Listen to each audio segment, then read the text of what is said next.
Bonsoir à toutes et à tous et bienvenue dans votre journal. Il est 19h, nous sommes le mardi 14 février et voici les titres de l'actualité. Le président de la République, Abdelmadjid Tebboune, a eu aujourd'hui un entretien téléphonique avec le président de la République tunisienne, Kais Saïed. Les deux présidents ont évoqué les relations fraternelles solides entre les deux pays ainsi que les questions bilatérales d'intérêt commun.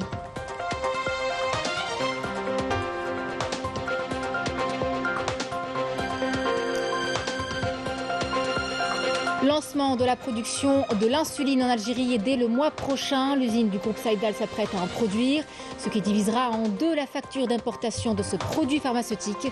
Nous irons à Constantine pour voir les dernières retouches et moyens mis en place.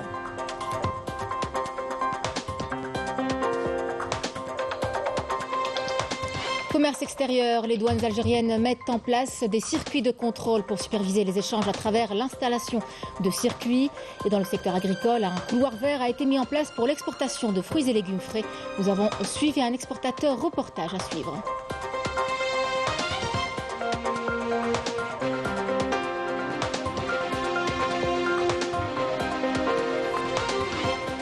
Au Maroc, la politique hasardeuse du régime du Marzen est une nouvelle fois pointée du doigt. Ils sont toujours aussi nombreux à investir les rues des grandes villes du pays. Les enseignants contractuels sont déterminés à faire entendre leur voix et faire valoir leurs droits. La mafia et la corruption du régime accablent l'économie du pays. Mesdames, Messieurs, bienvenue à vous. Je vous en parlais en titre. Le président de la République, Abdelmadjid Tebboune, a eu aujourd'hui un entretien téléphonique avec son frère, le président de la République tunisienne, Kais Saïed, lors duquel ils ont évoqué les relations fraternelles solides entre les deux pays frères. Les deux présidents ont également abordé les questions bilatérales d'intérêt commun. Tout est fin prêt pour le lancement de la production de l'insuline en Algérie. Le groupe Saïdal s'apprête à en produire dès le mois de mars prochain. C'est une production qui réduira de près de 200 millions de dollars la facture d'importation d'insuline, soit près de la moitié de cette facture. Et c'est à l'usine du groupe à Constantine qu'on vous emmène pour voir les dernières retouches et moyens mis en place en termes d'équipement de pointe acquis. Amel Bouarba.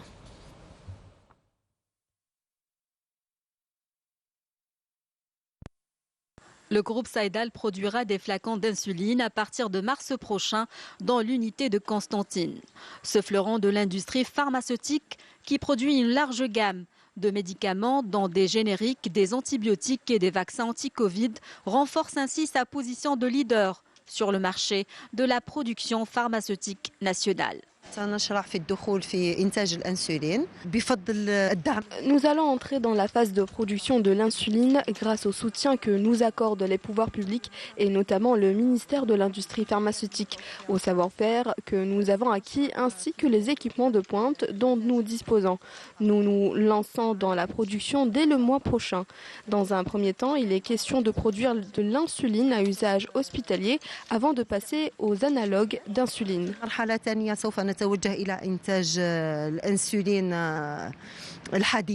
L'unité de production Saïdal de Constantine est conçue conformément aux normes des bonnes pratiques en vigueur à l'échelle mondiale. Des équipements de pointe, une performance technologique et un savoir-faire avéré acquis par Saïdal. Ce laboratoire est doté d'équipements de dernière génération qui répondent aux standards internationaux. Très peu de laboratoires dans le monde disposent de ce genre d'équipements hautement sophistiqués.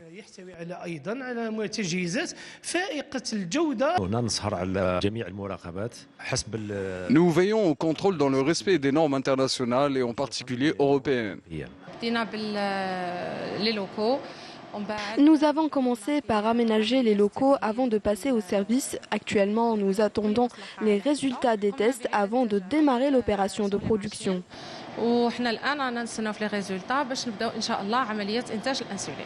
La production locale d'insuline permettra de répondre à 50% des besoins, de quoi réduire de moitié la facture de l'importation estimée à 400 millions de dollars. Engagé dans une stratégie de développement et de diversification de sa production, Saïdal compte produire des médicaments destinés aux cancéreux dans les mois prochains. Commerce extérieur, les douanes algériennes mettent en place des circuits de contrôle. Il s'agit là de superviser de manière efficace les importations et exportations. Ces circuits sont au nombre de 4. Ils sont organisés de telle sorte à ne pas entraver les opérations d'exportation soumises à des contrôles, ce qui contribuera à gagner du temps et à bien sûr dynamiser les transactions économiques. C'est un reportage signé Marim Damis. Des facilitations sont mises en œuvre par les services des douanes pour accompagner notamment les exportateurs en vue de promouvoir et encourager les exportations hors hydrocarbures. Un dispositif qui permet aux opérateurs économiques de faire toutes les démarches en moins de 24 heures pour les produits frais. L'administration des douanes veille à l'encouragement des exportations de la production locale à travers un dispositif douanier de facilitation et consistant à la réduction des délais de dédouanement et l'accompagnement des opérateurs économiques, notamment à travers le statut d'opérateur économique agréé. En effet, les services des douanes au niveau du port d'Alger ont enregistré plusieurs opérations d'exportation de produits divers, notamment les produits alimentaires, les produits agricoles, du papier hygiénique et du matériel médical. Des facilitations douanières sont accordées aux opérations d'exportation et ce en matière de procédures de régime douanier spécifique et de contrôle réduit et simplifié. Parmi les mécanismes de facilitation, il y a 4 circuits de contrôle. Les déclarations orientées vers le circuit vert ne font pas l'objet de contrôle immédiat. Pour ce qui est du circuit orange, les marchandises sont enlevées suite à un contrôle documentaire. Et pour le circuit rouge, la vérification des marchandises doit obligatoirement être réalisée en présence du déclarant. Le circuit bleu, nouvellement établi, est réservé aux opérations d'exportation de produits agroalimentaires.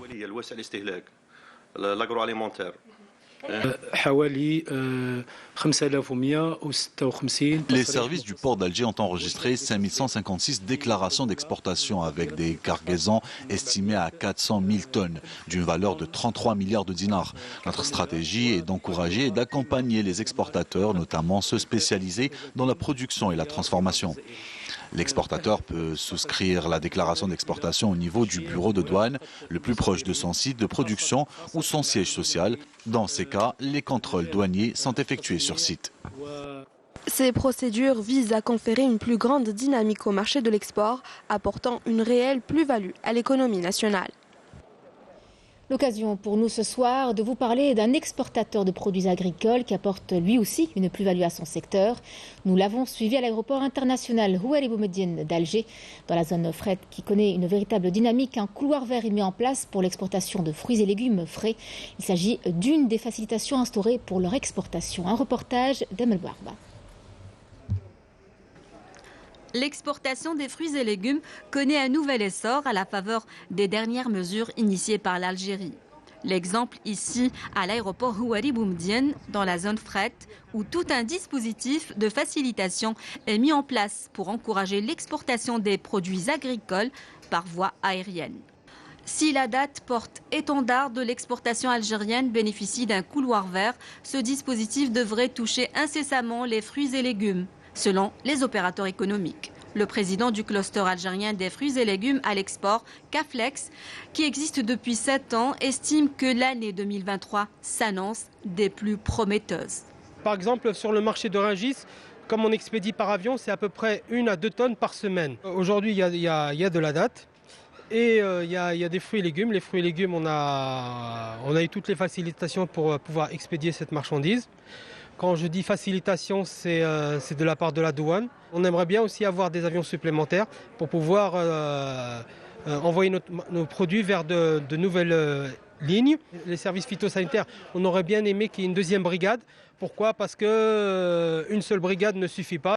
La Direction générale des douanes algériennes a élaboré un plan stratégique 2022-2024 en application des instructions du président de la République pour promouvoir les exportations hors hydrocarbures. L'administration des douanes a accordé certaines facilitations, un ensemble de facilitations pour encourager les opérateurs économiques et l'économie nationale en général. À titre d'exemple, d'accorder des déclarations d'enlèvement provisoire dites BEP, un circuit vert qui dispense de certaines formalités, accorder des régimes douaniers économiques à l'égard le réapprovisionnement franchise, le perfectionnement actif et passif, l'échange standard. En 2022, l'Algérie avait exporté pour 45 millions de dollars de fruits et légumes. L'objectif est d'atteindre les 100 millions en 2023 et les 500 millions d'ici 5 ans.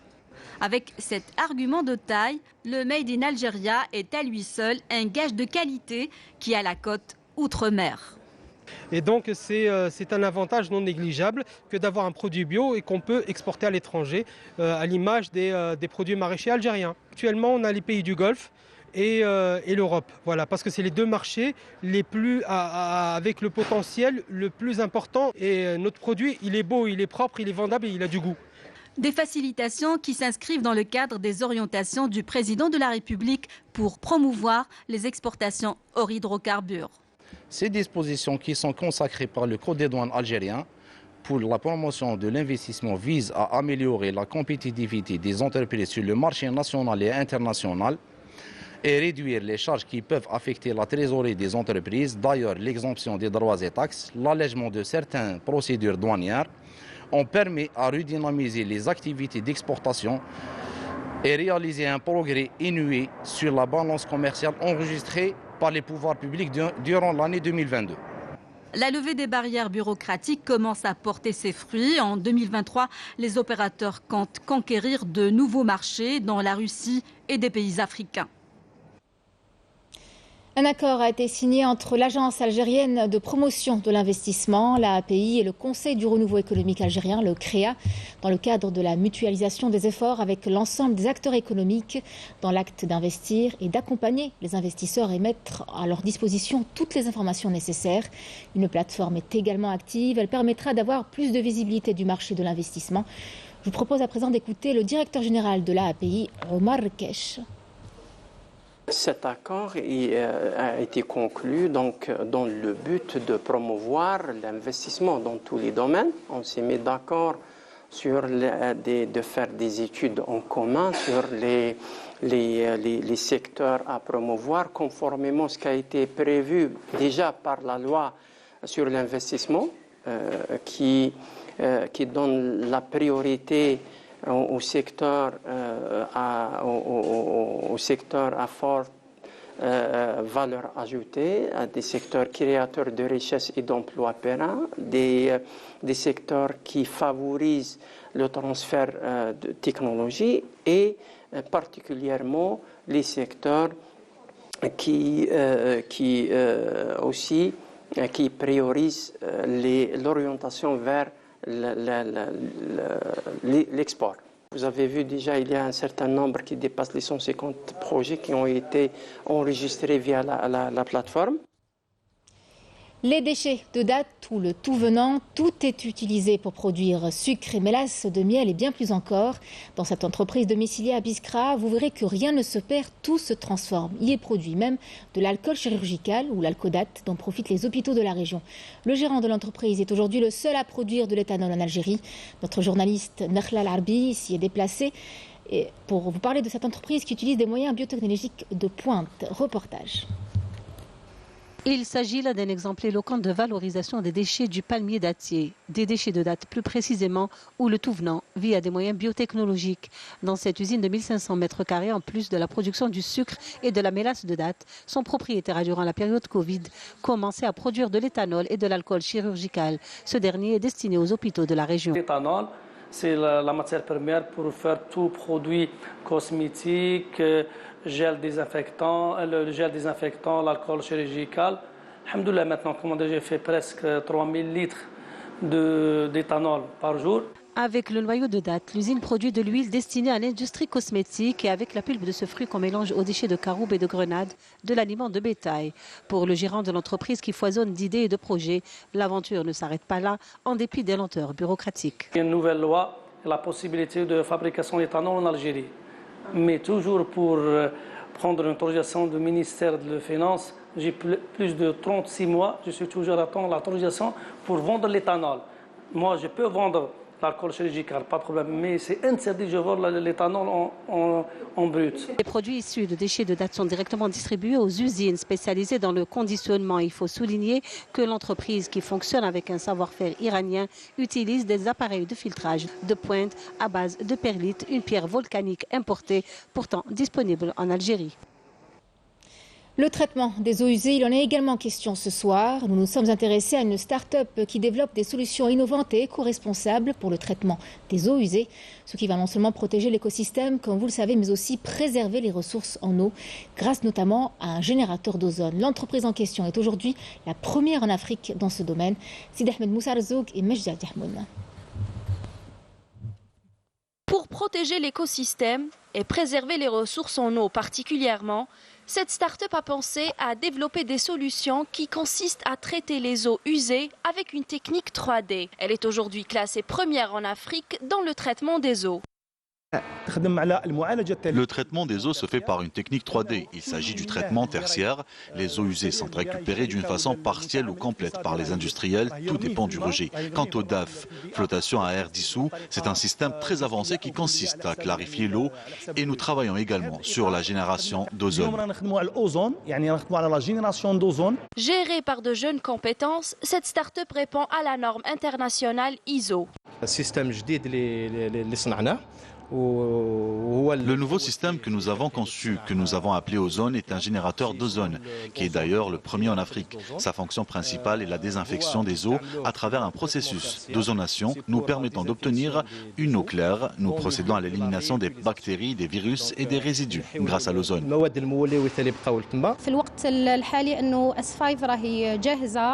Actuellement, S5 est prête à être commercialisée sur le marché local et même mondial, car elle répond à la norme ISO 9001 version 2015. Et il n'est pas étonnant que notre produit soit très compétitif sur le marché.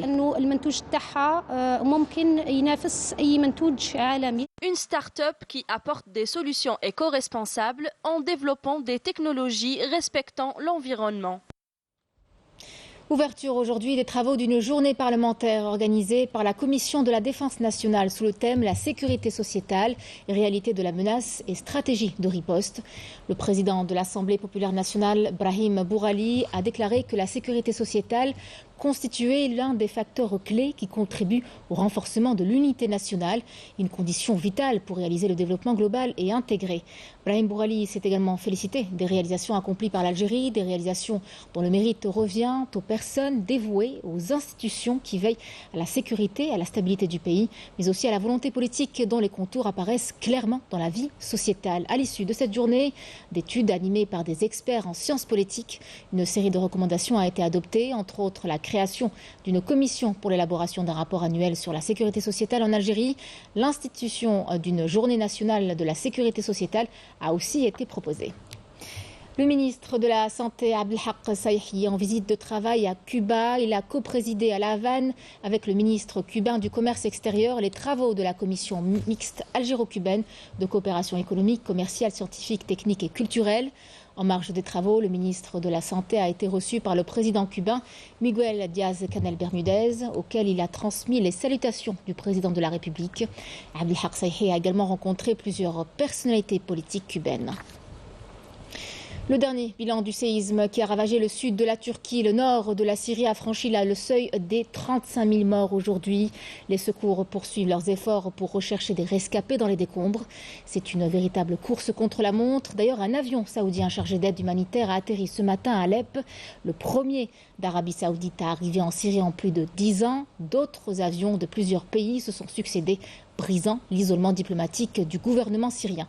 Quant à l'Algérie, il était le premier pays à arriver sur place. Les équipes de la protection civile algérienne dépêchées en Turquie et en Syrie pour participer aux opérations de recherche et de sauvetage ont secouru 14 personnes et retiré 130 corps sans vie des décombres selon un nouveau bilan. Une catastrophe naturelle, vous le savez, qui a engendré de graves dégâts. Des millions de personnes se retrouvent sans abri. Ils ont aujourd'hui nulle part où aller, surtout en cette période de froid. L'on recense près de 7 millions d'enfants sinistrés, entre autres. Abdeljabbar Ben Yahya et Mriem Damis. Saoud a perdu 20 membres de sa famille à Adiaman. Entouré de gravats et de décombres et lourdement affecté, Il essaie tant bien que mal de réconforter sa petite fille, traumatisée par la catastrophe. Depuis le puissant séisme qui a secoué la Turquie et la Syrie, des millions de personnes se retrouvent sans abri. Souffrant de la faim et du froid, femmes, hommes et enfants dorment dans les rues, dans leurs voitures, dans les centres commerciaux, les écoles, les mosquées, les gares routières et sous les ponts. Nous avons perdu des membres de notre famille et des voisins. Nous avons enterré 5 cousins hier. Réfugiés sous des tentes de fortune confectionnées avec des bâches en plastique, les sinistrés survivent comme ils peuvent. Chaque jour est un nouveau défi. Sans eau, sans électricité, sans papier et sans argent, les familles sont désespérées. L'eau des pluies s'infiltre dans les tentes. On est obligé de mettre des seaux. C'est une situation très difficile pour nous. Nous avons passé la nuit dehors avec 6 enfants sous une bâche qui ne dépasse pas les 3 mètres. Selon le gouvernement turc, 1,2 million de personnes ont été logées dans des résidences pour étudiants, plus de 200 000 tentes dressées dans 10 provinces et 400 000 sinistrés évacués des régions dévastées. La Syrie a pour sa part annoncé l'ouverture pour une période de 3 mois de 2 nouveaux points de passage avec la Turquie pour accélérer l'arrivée de l'aide humanitaire. Au dénuement matériel extrême s'ajoute la détresse psychologique qui frappe de plein fouet les plus jeunes. Plus de 7 millions d'enfants vivent dans les régions frappées, selon l'UNICEF, qui craint que plusieurs milliers d'entre eux fassent partie des tués. L'actualité internationale, c'est aussi les crimes commis contre les prisonniers civils sahraouis par les autorités d'occupation marocaines qui les soumettent à différents types de représailles et de traitements dégradants. Le cas le plus récent étant celui du détenu Mohamed Dahnini Rouhbani, victime de graves abus, qui avait été frappé et sévèrement battu par un gardien. Une attaque qui fait partie de la campagne de ciblage et de traitement cruel et raciste dirigée contre les prisonniers civils sahraouis du groupe Gdei Mezik par le directeur de la prison d'Ait Melloul II et qui fait suite aux nombreuses plaintes que ces détenus avaient déposées pour dénoncer les conditions de leur détention. Des conditions de détention et des emprisonnements tout court pointés du doigt par les Marocains. Ils sont de plus en plus nombreux à investir les rues des grandes villes du pays. Cette fois-ci, ce sont les enseignants contractuels, qu'ils soient d'ailleurs voyants ou non, qui sont déterminés à faire entendre leur voix et faire valoir leurs droits, malgré, vous le verrez, une violente répression des autorités. Yanis Al-Qassem.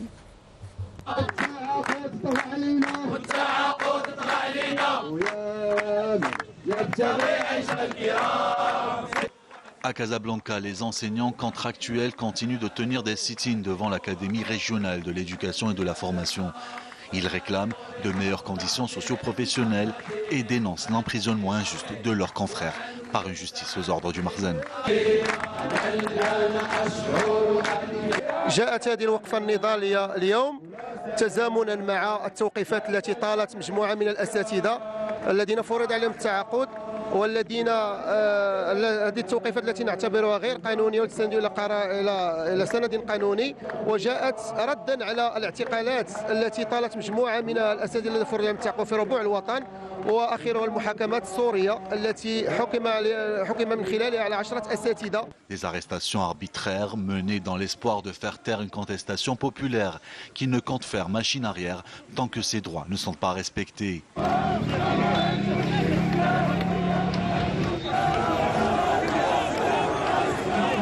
بأن الدولة تحرك جيشا تحرك مجموعة من السيارات من أجل قمع الأساتذة في حقهم العادل والمشروع ولم تكتفي فقط بهذا ولكن إصدار أحكام جائرة في حق الأساتذة عبر مسلسل من المحاكمات اللي كانت سنة في حق الأساتذة موقوفة التنفيذ واللي توزعت 51 سنة على الأساتذة من ضمنها 3 أشهر وشهرين وغرامات وكذلك ما يقع الآن في الفقيه بن صالح وفي بن ملال في أزيلال أبي الجعد تاوريرت بركان الشرق.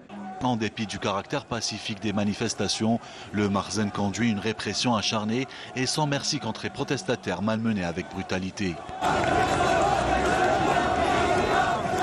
Des actes barbares qui sont également dénoncés par l'association marocaine de défense des droits de l'homme face aux détentions injustes des militants dans des conditions dures et dégradantes.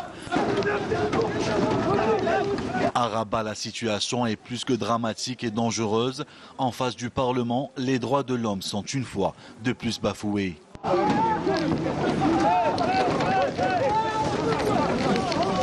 السلطات العموميه هذا الاسبوع دارت حمله ضد المكفوفين خاصهم استثناء لهذه الفئه خاصها استثناء ولكن هما ما صابوش لان دابا كاين المبصرين تيشوفوا السلطات تيهربوا تيهز الفراشي ديالو ولكن هذا المكفوف كي غيدير تيهرب ما تعرفش هو حتى اللي حداه المكفوف كليا راه حشومه السلطه اللي تجيب له حلول البديله تجي هنا وتقمعوا ودير السلعه ديالو بقوه راه حشومه هذا الشيء. Passé à tabac, ce non-voyant a fait les frais de l'acharnement du Marzen.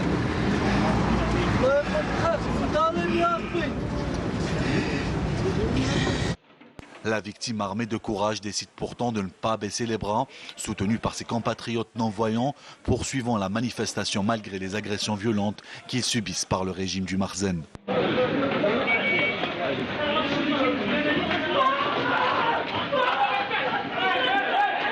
L'atmosphère générale au Maroc imposée par le régime du Marzen est caractérisée par de graves reculs en matière de droits de l'homme. Des restrictions continuent d'être imposées par le régime du Marzen aux militants. D'autres associations dénoncent également la spoliation des biens qui se poursuit par la politique du Marzen sur l'expropriation des terres qui a conduit au déplacement des propriétaires de leurs terres au profit des lobbies immobiliers et la mafia du secteur. Une mafia et une corruption du Marzen omniprésente qui accable l'économie du pays un peu plus chaque jour. Selon un économiste marocain, un climat de défiance règne dans les milieux des affaires au Maroc. On parle de capitalisme, de connivence ou de rente installé depuis des dizaines d'années qui appauvrit le pays dans tous les sens du terme. Mejda Djahmouna.